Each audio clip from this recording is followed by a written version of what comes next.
Hello, I'm Chris Williams and welcome to my video blog for Friday the 9th of July 2010. And as I blog, there is some breaking news happening in the United Kingdom, or to be exact, absolutely nothing is going on. As you might know if you are in Britain, and as you might know if you're a follower of British news, I think that the story has been reported around the world. There is a gunman on the loose in the north of England, in the Northumberland area, a man called Raoul Moat, and he is currently believed to be surrounded by the police in a small village, and all through the week the newspapers in Britain have been dominated by the hunt for him, and of course the 24-hour news, particularly the BBC and Sky, have been preoccupied by stories of eyewitnesses who think that they have seen him. It turns out it wasn't him all along, that sort of thing. Other people have come up with their stories about what they know of him from their previous experiences of him. And essentially in this video I'd like to say that as the situation is still going on, the situation might work out whereby he might shoot the police as he's been threatening to do. I can't see that happening, but he's just one man with a gun making idle threats against a whole police force full of armed marksmen. So it's likely that he is going to be coming out the worst off. They've got body armor, he hasn't. So either they're going to shoot him, or he is going to shoot himself, and apparently he is pointing a gun at himself. As I speak, there's a bit of a standoff going on, but it's been well documented that he's been taking steroids, which has contributed to his unstable mental state, where he's sort of challenging the police to take him on, effectively a kind of suicide by cop, as it is called, where he's saying, police, come and shoot me if you dare, that sort of thing. He started the week off by saying he hasn't got a problem with members of the police, just the police who he doesn't get on with. And then he started to issue some rants where he said that the public were also in danger from him. So clearly he's a very disturbed individual, but as there is very little for the news people to report at this time of year, because most people are on their summer holidays, the TV and the newspapers have gone to overdrive, making him effectively a celebrity gunman. Similar to Osama bin Laden, where it dominates the news as to where he is at the moment, about his private life, that sort of thing. And bear this in mind, of course, that the whole case revolves around him coming out of prison.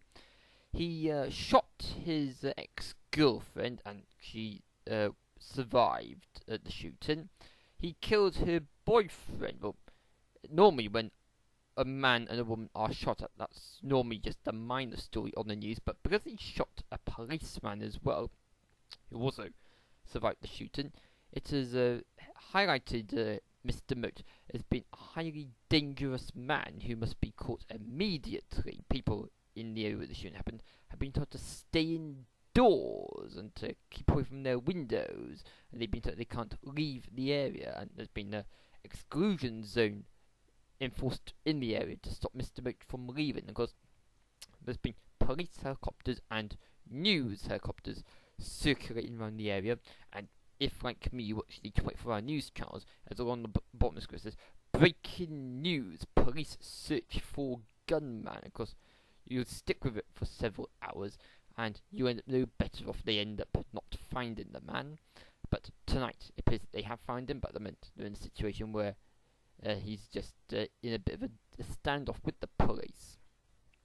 And this sort of thing has happened before in Britain, but I think that this is the first time that I know of where there's been this 24-hour news culture where people are obsessed with the phenomenon of live coverage of a man being arrested at gunpoint, that sort of thing. I know that it happens a lot in America, where they sort of the O.J. Simpson case was the well-known instance, where they sort of cut into the pen and said, breaking news is O.J. Simpson in a van being chased after by the police. And people go, ooh, because is that television or is it a real-life arrest of a human being? It appears that these media networks, they like to boost their ratings by sort of confusing the lines between fictional drama and real-life drama. Now, they showed this real-life drama and say, you must tune in to see this. You must visit our website to find out the latest on what's going on. You must read the newspapers to find out the latest in this real-life drama. And of course, at the end of the day, if Mr. Moat does come out of this alive, there will be a court case, and obviously that will also dominate news. There will be a gigantic trial.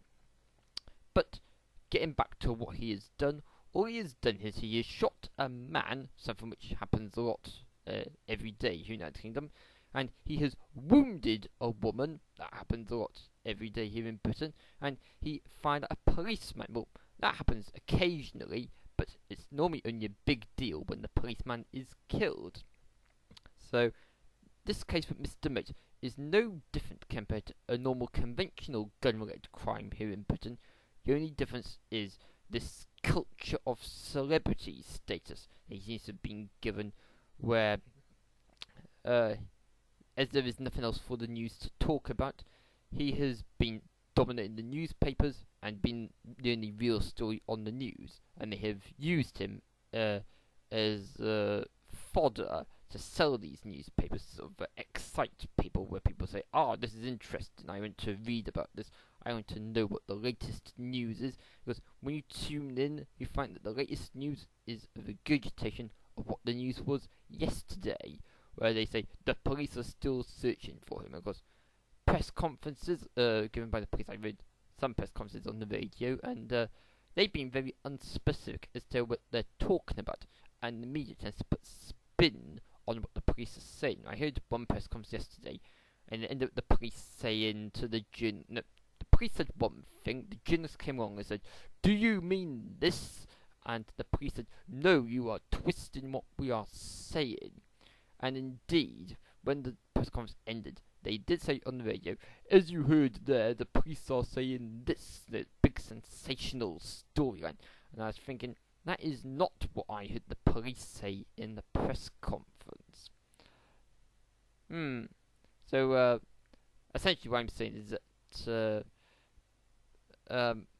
people seem to be forgetting that this is just a real-life crime, but they're portraying it as a kind of TV drama to some extent. Of course, today I did receive feedback on YouTube from one of my viewers, but I mentioned some time ago about gun culture in America, and the person who watched my video, thanks for your feedback, has said that in an American context, if you don't have a gun, here in Britain of course guns are prohibited, but if you don't have a gun in America, you are at risk of being killed, either by someone who has got a gun, or if you ban guns altogether, you're at risk from another type of weapon, whether it be a spear, the man was saying, or a knife. Well, it seems that America has anger management issues. Why can't people get by without using weapons? And why no, in the case of Mr. Moat, it seems that he has got both weapons and medication. So, if you're on medication, you shouldn't really have access to weapons, and that's clearly something that the authorities will be reviewing as a lesson from this case, which is ongoing as I speak to you. Okay, do check out my written blog, musingofchriswilliams.blogspot.com, where you'll find posted my previous YouTube videos, and also you can subscribe to me on YouTube, and you can be my friend on Twitter, where I am ChrisAlfW, and as some people have done, if you type in Mr. ChrisAlf 2004 into Facebook, you can find me there as well. Okay, thanks for watching me, and until next time, it's bye for now. Bye bye.